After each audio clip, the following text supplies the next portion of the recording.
परमेश्वर के निकट आओ आओ, तो वो भी तुम्हारे निकट आएगा, वो भी आएगा। इसके लिए एक बात किसी सेवक ने कहा था, एक कदम तुम्हारा होगा परमेश्वर की ओर बढ़ने का, वापस लौटने का, और 99 कदम परमेश्वर का होगा।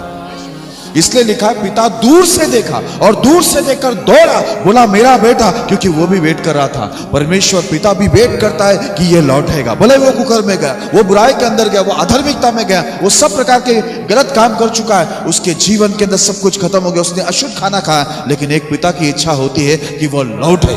हालेलुया।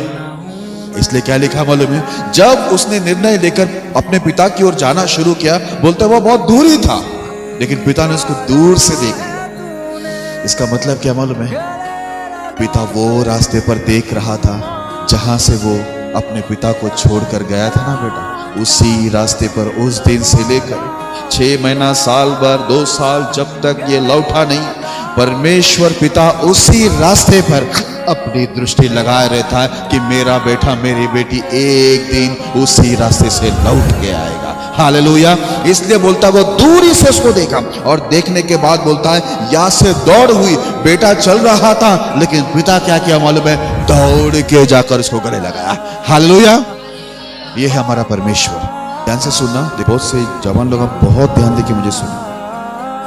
हम कितने गंदे, कितने अशुद्ध, कितने अधर्मी, वो महत्वपूर्ण नहीं है। महत्वपूर्ण क्या मालूम है, हमारा परमेश्वर कितना अच्छा और भला है। हालेलुया। हम अपनी अच्छाई पर, अपनी बुद्धि, अपनी टैलेंट, अपनी धार्मिकता पे कभी भरोसा मत करना, गिर जाओगे। आप भरोसा करना, हमारा परमेश्वर बहुत अच्छा है, दयालु है, पवित्र है, वो धर्मी है, और वो अपनी धार्मिकता से हमें परिपूर्ण करेगा, वो अपनी पवित्रता से, वो अपनी भलाई से हमें परिपूर्ण करेगा। ये भरोसा करना।